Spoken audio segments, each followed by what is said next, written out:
새벽 기도에 나오신 정동의 모든 성도님들께 우리 주님의 사랑과 은혜가 가득하시길 축복드립니다. 저는 오늘 출애굽기 19장의 말씀에 의지해서 하나님을 기준으로라는 제목과 주제로 말씀을 증거하도록 하겠습니다. 오늘 우리가 함께하는 출애굽기 19장의 본문은 이스라엘 역사의 가장 중요한 사건 중에 하나인 시내산 언약의 체결과 그 내용들을 담고 있습니다. 그 중에 이 19장은 하나님께서 이스라엘 향해서 선민 언약을 체결하실 것을 제안하실 때 온 이스라엘이 화답함으로써 이 언약이 체결이 이루어지게 된 배경과 동기를 설명하고 있습니다. 우선 1절을 보면 이스라엘이 시내 광야에 이르렀음을 기록하고 있지요. 이후에 2절에도 세 차례나 더 이스라엘이 시내 광야에 이르러 장막을 쳤다는 말을 되풀이하고 있습니다. 바로 이곳이 이스라엘에게 있어서 매우 중요한 역사적인 곳임을 직접적으로 드러내는 말입니다. 그렇습니다. 이곳은 하나님께서 우레와 번개와 구름 가운데서 당신의 존재를 처음으로 드러낸 곳이고, 더욱이 모세를 통해서 이스라엘의 국가적 기반인 율법을 수여하신 곳이 되겠습니다. 더욱이 그들은 그 산 앞에서 장막을 친다 이렇게 말하고 있죠. 그 산이 무엇입니까? 바로 시내산입니다. 결국 시내 광야는 하나님께서 친히 임재하셔서 당신의 법을 부여하실 바로 이 시내산을 중심으로 이스라엘 백성들에게는 자신들의 민족이 비로소 한 국가를 이루게 되는 출발점 앞에 서게 되었다라는 것을 의미하는 것입니다. 그렇다면 이 시내산이라는 것은 어떤 곳일까요? 시내산에서 이 시내라는 말은 이 가시나무 숲이라는 뜻입니다. 매우 거칠고 척박한 산의 모습을 대변하는 그런 이름을 가지고 있습니다. 해발 2291m의 높은 산으로서 주변은 낮고 거칠은 광활한 이 시내 광야가 펼쳐져 있고, 그 시내 광야에 펼쳐진 한복판에 우뚝 솟아 있습니다. 그 자체만으로도 굉장히 압도적인 위험을 갖추고 있는 것이죠. 과연 이것이 상징하는 의미가 무엇일까? 왜 하나님께서 이곳을 선택하셨을까 생각해 볼 때, 이 광야 같은 우리의 인생 가운데서 온 천하 만물을 친히 창조하시고 인간의 생사화복을 주관하시는 오직 한 분이신 하나님 아버지를 떠올릴 만한 그런 지형적인 특성을 갖고 있기 때문이 아닐까, 그렇게 저는 생각합니다.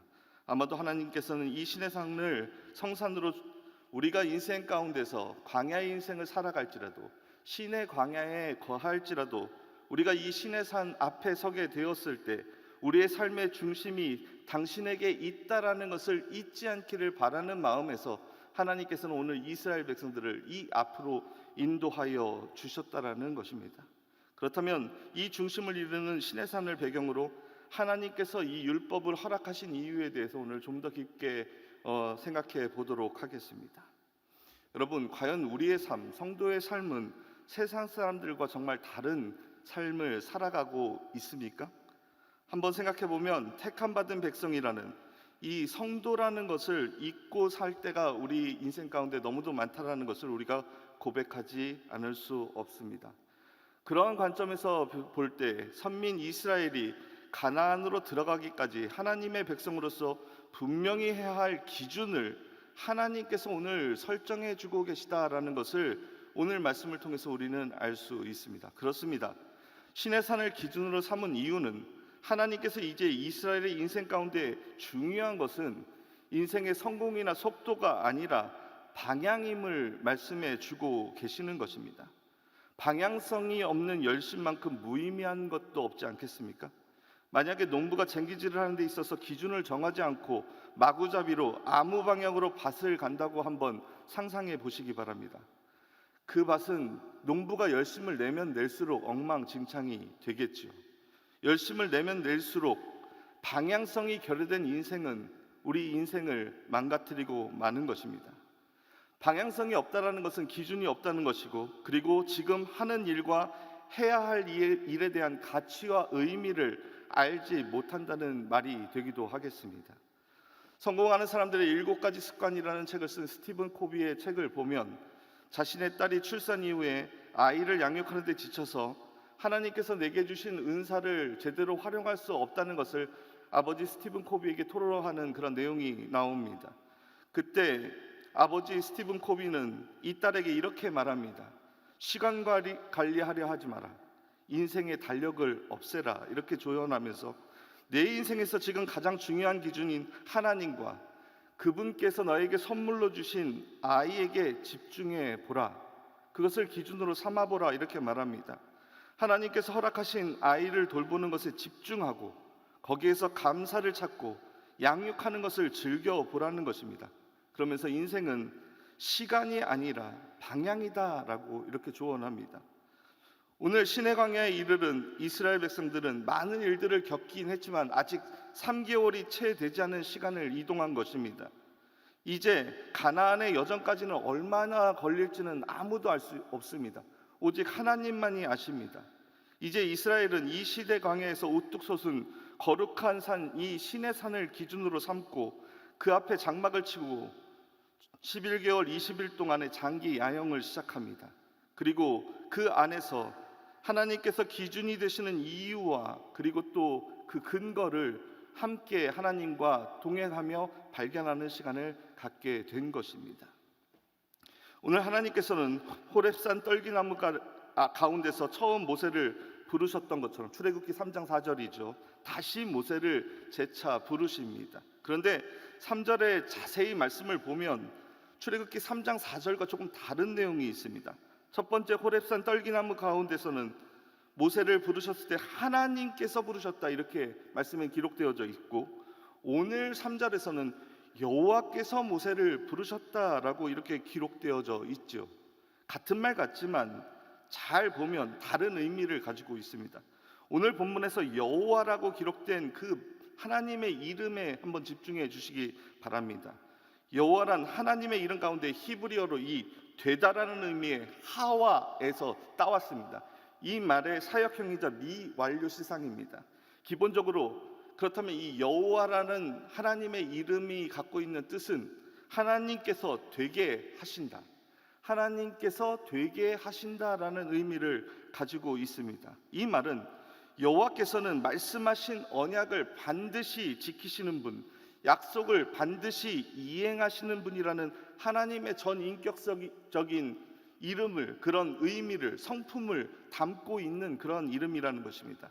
따라서 하나님께서 모세에게 약속하셨던 호렙산에서의 언약을 잊지 않고 내가 너희들에게 지켰노라라는 것을 오늘 말씀은 우리에게 보여주고 있다라는 것이죠.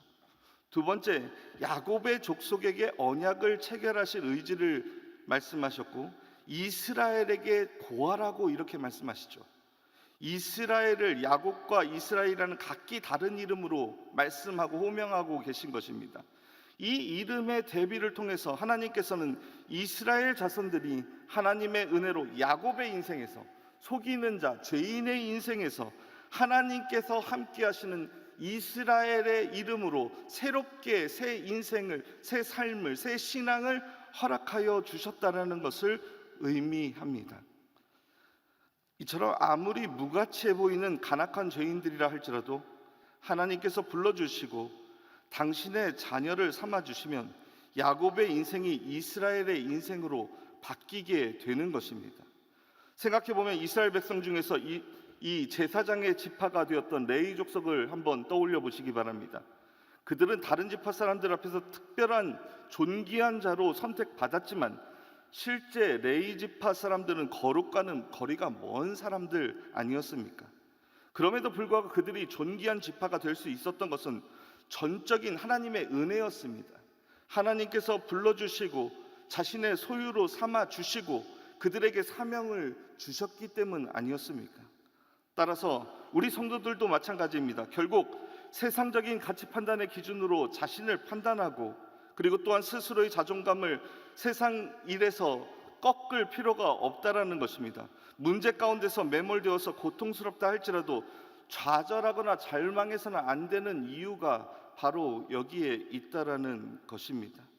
오늘 이 새벽 예배의 자리에 나온 정동의 모든 성도님들께 오늘 말씀을 의지해서 선포드립니다. 우리 주님의 부르심에 순종하여 주님 앞으로 나온 모든 정동의 성도님들 마음 가운데 스스로를 향한 하나님의 존귀하다 여기시는 음성이 들리시기를 축복드립니다.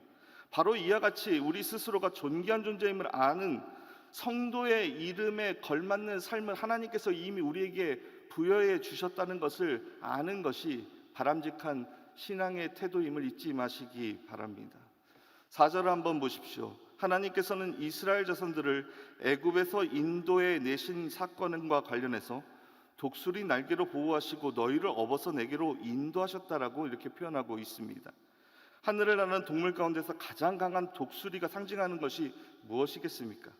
바로 전능하신 하나님의 크신 능력과 위엄이 애굽을 제압하고 마치 독수리가 그 새끼들을 자신의 큰 날개하에 보호하고 가장 안전하게 이끌어낸 것과 마찬가지로, 양육했던 것과 마찬가지로 이스라엘 백성들을 안전하게 여기까지 보호하셨다는 것을 말씀하시는 것이죠.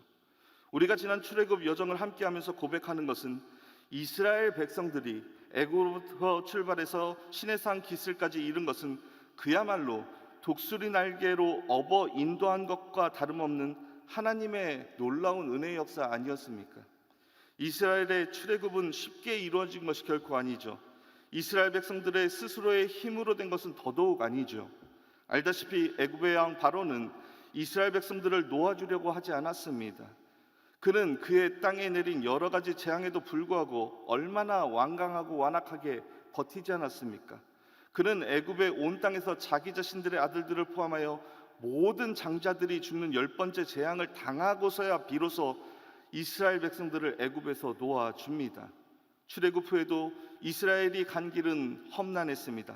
이스라엘 백성들을 놓아주지 않기 위해서 다시 마음을 바꾼 바로의 군대가 맹렬히 그들을 추격해 왔습니다. 마실 물이 없을 때가 있었습니다. 식량이 떨어지기도 했습니다. 그런데 이렇게 출애굽으로부터 시내산에 도착하기까지의 여정 가운데 온갖 사건들 가운데 누가 계셨습니까? 바로 이스라엘의 하나님이 계셨다는 것을 우리가 알고 있지 않습니까? 그 하나님께서 이스라엘에게 보여주신 것이 무엇입니까? 그것은 이스라엘은 전적으로 하나님께 의존되어 있는 민족이라는 것입니다. 하나님 없이는 살 수 없는 민족이라는 것이죠. 스스로 할 수 있는 것이란 아무것도 없다는 것. 그러나 아무것도 없는 곳에서도 하나님께서는 그의 백성과 이스라엘에게 필요한 모든 것들을 다 공급하시면서 모든 삶의 문제들을 하나님께서 해결해 주신다는 것을 우리에게 보여주셨습니다. 그 사실을 요약한 것이 바로 내가 애굽 사람에게 어떻게 행하였음과 내가 어떻게 독수리 날개로 너희를 업어 내게로 인도하였음을 너희가 보았느니라라는 하나님의 말씀이었던 것입니다. 하나님께서 먼저 이스라엘을 애굽으로부터 구해내시고 그 후에 하나님의 언약의 말씀을 주셨다는 사실은 우리에게 대단히 중요한 신앙적 의미를 제시합니다. 하나님께서는 한번 이스라엘을 구원하시고 그 다음에는 그들 자신이 아무렇게나 살도록 내버려 주신 것이 결코 아니라는 것입니다. 이스라엘을 은혜로 구원하신 하나님께서는 이스라엘 백성이 그 구원과 그 구원의 은혜를 더 크게 계속해서 누릴 수 있는 길을 제시하고 계신 것입니다. 그것은 하나님의 말씀을 잘 듣고 그와의 언약을 지키는 것이고, 그리해서 하나님에 의해 하나님께서 특별히 아끼시는 나라가 되고 하나님께서 그의 사역을 위해 사용하시는 나라가 되고 다른 민족과 구별된 백성이 되는 것입니다. 본문 5절과 6절은 그것을 말하고 있습니다. 읽어드리겠습니다. 너희가 내 말을 잘 듣고 내 언약을 지키면 너희는 모든 민족 중에서 내 소유가 되겠고 너희가 내게 대하여 제사장의 나라가 되며 거룩한 백성이 되리라. 너는 이 말을 이스라엘 자손에게 전할지니라. 아멘. 이스라엘이 하나님의 소유가 될 것이라고 한 것은 언약 속에서 하나님께서 헌신함으로써 하나님께 특별한 보배로운 민족이 바로 이스라엘이 된다는 것을 말하는 것입니다. 다시 말해 하나님께서 특별하게 아끼시는 나라가 된다는 것입니다.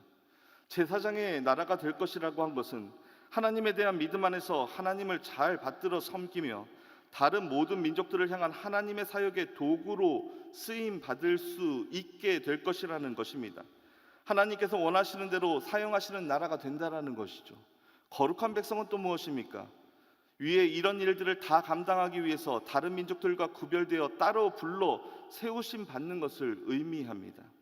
이스라엘은 하나님과의 언약 관계 속에 있는 백성이 어떻게 해야 하며 또 어떻게 변화해야 할지를 만방에 알리기 위한 표본으로 오늘 말씀 가운데서 택하셨다라는 것을 우리에게 보여주시는 것입니다.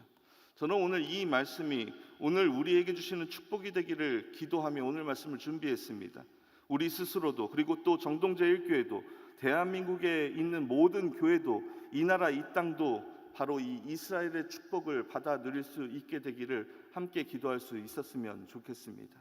말씀을 정리하겠습니다. 시내산에서 하나님께서 모세를 통해서 이스라엘 백성에게 주실 이 언약은 이스라엘에게, 그들에게만 허용되는 그런 말씀이 아닙니다. 이 언약은 예수 그리스도 안에서 새 이스라엘이 된 모든 주님의 백성들, 우리 성도들에게도 다 해당되는 말씀입니다. 우리는 그 사실을 베드로전서 2장 9절로 10절의 말씀에서 확인할 수 있습니다. 그러나 너희는 택하신 족속이요 왕같은 제사장들이요 거룩한 나라요 그의 소유된 백성이니 이는 너희를 어두운 데서 불러내어 그의 기이한 빛에 들어가게 하신 이의 아름다운 덕을 선포하게 하려 하심이라. 너희가 전에는 백성이 아니더니 이제는 하나님의 백성이요 전에는 긍휼을 얻지 못하였더니 이제는 긍휼을 얻은 자니라. 아멘. 이렇게 하나님께서는 그때까지 행하신 바를 상기시키는 것, 그것을 통해서 상기시키는 것에서 그치는 것이 아니라는 것을 우리는 잘 알고 있습니다. 하나님께서는 하나님께 이스라엘을 향하신 그 모든 것들을 우리에게 듣게 하시고 거기에 응답하기를 원하셨던 것입니다. 그 원하시는 바가 5절 상반절에 나타나죠. 세계가 다 내게 속하였으니 너희가 내 말을 잘 듣고 내 언약을 지키라 라는 말씀입니다. 즉 하나님께서는 이스라엘이 하나님 말씀을 잘 듣고 그와의 언약을 지키기를 원하시는 것입니다. 하나님의 말씀만을 기준으로 삼으라는 것입니다. 하나님의 거룩한 백성이 되는 길 결코 쉬운 길이 아닌 것을 우리가 잘 압니다. 하지만 오늘 말씀을 통해서 내게 주신 언약이 무엇인지를, 또 나는 하나님의 백성인 성도로서 어떤 인생을 살아가야 하는지를 결단하고 고민하는 그런 이 새벽이 되기를 주님의 이름을 간절히 축원드립니다. 기도하겠습니다. 우리를 사랑하사 애굽의 압제 가운데서 구원하여 주시고 오늘 우리를 신의 광야로 인도하여 주시고 신의 산을 바라보며 장막을 치게 하시니 감사드립니다. 신의 광야와 같은 내 삶과 인생의 자리에 늘 신의 산 되시는 우리 구주 예수 그리스도가 있게 하시고 오직 주님만이 나의 기준과 방향이 되게 하시고 삶의 의미가 되게 하시고 그 안에서 참 기쁨과 평안을 누릴 수 있는 성도 되게 하옵소서. 또한 우리에게 날마다 주시는 말씀을 통해서 나와 동행하심과 돌보심과 이끄시는 은혜를 고백하는 하나님의 사람들 되게 하여 주옵소서. 이 새벽 많은 기도의 제목들을 가지고 나온 성도들을 기억하여 주시고 그 기도의 제목을 십자가 앞에 내려놓을 때 주님께서 들으시고 위로하시고 격려하시고 힘주시고 지혜 주시고 문제를 해결하여 주시고 하나님의 방법으로 하나님의 때에 역사하여 주시옵소서. 우리를 사랑하사 십자가에 달리신 우리 구주 예수 그리스도의 이름으로 기도드립니다. 아멘.